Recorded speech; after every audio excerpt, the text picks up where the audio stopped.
Milton Ochieng Awuor. Jatend piny Kenya William Ruto onyiso jood bura mondo okal chik mar osuru mar gero udi ka okete mbele margi tich ariyo juma manyien. Bende onyiso jood bura mondo oket kuonde tiegruok e lony manyasani e ward ka ward e ute buchegi mar jiwo tije mag ojende kokalo e mbui. Ruto noloso kinyi ma kawuono e limbe mare e kaunti ma Nyeri komedo ni piny owacho dhi medo ndiko jopuonj maromo 20,000 higani.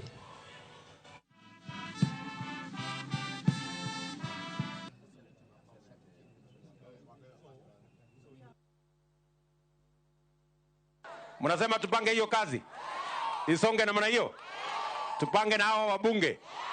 Na mimi naambia hao wabunge, sasa sheria ile iko bunge ambaye ni ya housing, ile kotini ilisema tupitishe, tunataka by Tuesday iwe imekamilika. Vijana ni wengi wanataka kwenda kufanya kazi. Si vijana mko? Si mnataka kazi? Hebu nione wale vijana hawana kazi kwa hii mkutano.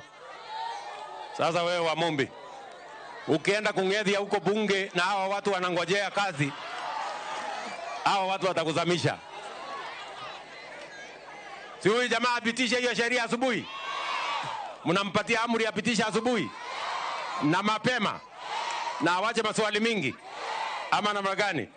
Wale wanasema sheria ipitishwe watu wapate kazi, nione. Very good. Sisi tumetoka mambo ya ukabila na hatutaki mtu kusema tuunde ati chama yetu hapa Mount Kenya. Chama ya UDA mimi ndio naibu wapate leader. Na sisi watu ya Mlima, shareholding yetu katika chama ya UDA is the largest, and that is our party under the President William Ruto. Tumekubaliana? Kwa hivyo sisi tutakaa kwa hiyo chama nyuma ya huyu rais, tupelekane na yeye vizuri, tumsaidie, tumuombee ndio afaulu. Jatend migepe